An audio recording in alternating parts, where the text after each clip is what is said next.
सप्तशाधिकशततमः सर्गः 117वां सर्ग। श्रीराम आदि का अत्रि मुनि के आश्रम पर जाकर उनके द्वारा सत्कृत होना तथा अनसुया द्वारा सीता का सत्कार। उन सब ऋषियों के चले जाने पर श्री रामचंद्र जी ने जब बारंबार विचार किया, तब उन्हें बहुत से ऐसे कारण ज्ञात हुए जिनसे उन्होंने स्वयं भी वहां रहना उचित न समझा। 1. उन्होंने मन ही मन सोचा, इस आश्रम में मैं भरत से, माताओं से तथा पूर्वासी मनुष्यों से मिल चुका हूँ। वो स्मृति मुझे बराबर बनी रहती है और मैं प्रतिदिन उन सब लोगों का चिंतन करके शोकमग्न हो जाता हूँ। महात्मा भरत की सेना का पड़ाव पड़ने के कारण हाथी और घोड़ों की लीदों से यहाँ की भूमि अधिक अपवित्र कर दी गई है। 3. अतः हम लोग भी अन्यत्र चले जाएं। ऐसा सोचकर श्री रघुनाथ जी सीता और लक्ष्मण के साथ वहां से चल दिए। वहां से अत्रि के आश्रम पर पहुंचकर महायशस्वी श्रीराम ने उन्हें प्रणाम किया तथा भगवान अत्रि ने भी उन्हें अपने पुत्र की भांति स्नेहपूर्वक अपनाया। 5. उन्होंने स्वयं ही श्रीराम का संपूर्ण आतिथ्य सत्कार करके महाभाग लक्ष्मण और सीता को भी सत्कार पूर्वक संतुष्ट किया। 6. संपूर्ण प्राणियों के हित में तत्पर रहने वाले धर्मज्ञ मुनिश्रेष्ठ अत्रि ने अपने समीप आई हुई सबके द्वारा सम्मानित तापसी एवं धर्मप्रायणा बूढ़ी पत्नी महाभागा अनसुया को संबोधित करके सांत्वनापूर्ण वचनों द्वारा संतुष्ट किया और कहा, देवी विदेह राजनंदिनी सीता को सत्कार पूर्वक हृदय से लगाओ। 7-8 तत्पश्चात उन्होंने श्री रामचंद्र जी को धर्मप्रायणा तपस्विनी अनसुया का परिचय देते हुए कहा, एक समय 10 वर्षों तक वृष्टि नहीं हुई, उस समय जब सारा संसार निरंतर दग्ध होने लगा। तब जिन्होंने उग्र तपस्या से युक्त तथा कठोर नियमों से अलंकृत होकर अपने तप के प्रभाव से यहाँ फल मूल उत्पन्न किए और मंदाकिनी की पवित्र धारा बहाई तथा तात जिन्होंने 10,000 वर्षों तक बड़ी भारी तपस्या करके अपने उत्तम व्रतों के प्रभाव से ऋषियों के समस्त विघ्नों का निवारण किया था, वे ही यह अनसुया देवी हैं। 9-11 निष्पाप श्री राम, इन्होंने देवताओं के कार्य के लिए अत्यंत उतावली होकर 10 रात के बराबर एक ही रात बनाई थी। वे ही ये अनसुया देवी तुम्हारे लिए माता की भांति पूजनीय है। 12 ये संपूर्ण प्राणियों के लिए वंदनीय तपस्विनी है। क्रोध तो इन्हें कभी छू भी नहीं सका है। विदेह नंदिनी सीता इन वृद्धा अनसुया देवी के पास जाया।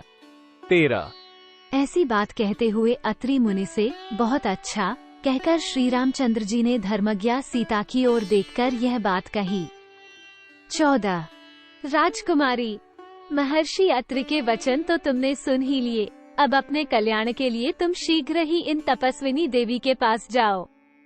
15 जो अपने सत्कर्मों से संसार में अनसुया के नाम से विख्यात हुई हैं, वे तपस्विनी देवी तुम्हारे आश्रय लेने योग्य हैं, तुम शीघ्र उनके पास जाओ।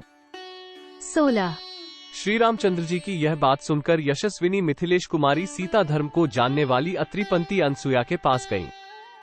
17 अनसुया वृद्धावस्था के कारण शिथिल हो गई थी, उनके शरीर में झुर्रियां पड़ गई थीं तथा सिर के बाल सफेद हो गए थे। अधिक हवा चलने पर हिलते हुए कदली वृक्ष के समान उनके सारे अंग निरंतर कांप रहे थे। सीता ने निकट जाकर शांत भाव से अपना नाम बताया और उन महाभागा पतिव्रता अनसुया को प्रणाम किया। 19 उन संयमशीला तपस्विनी को प्रणाम करके हर्ष से भरी हुई सीता ने दोनों हाथ जोड़कर उनका कुशल समाचार पूछा।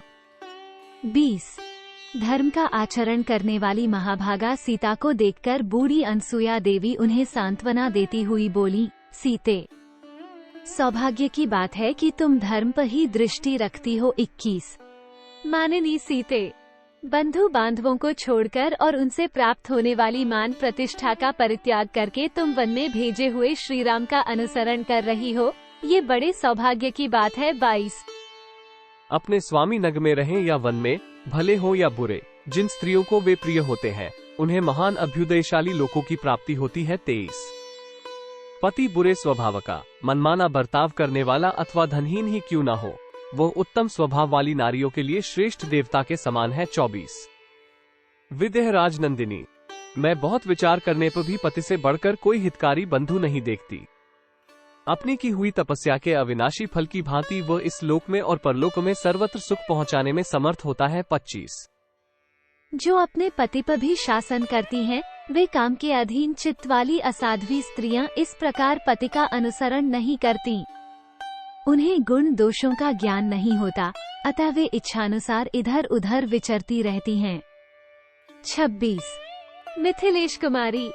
ऐसी नारियां अवश्य ही अनुचित कर्म में फंसकर धर्म से भ्रष्ट हो जाती हैं और संसार में उन्हें अपयश की प्राप्ति होती है। 27।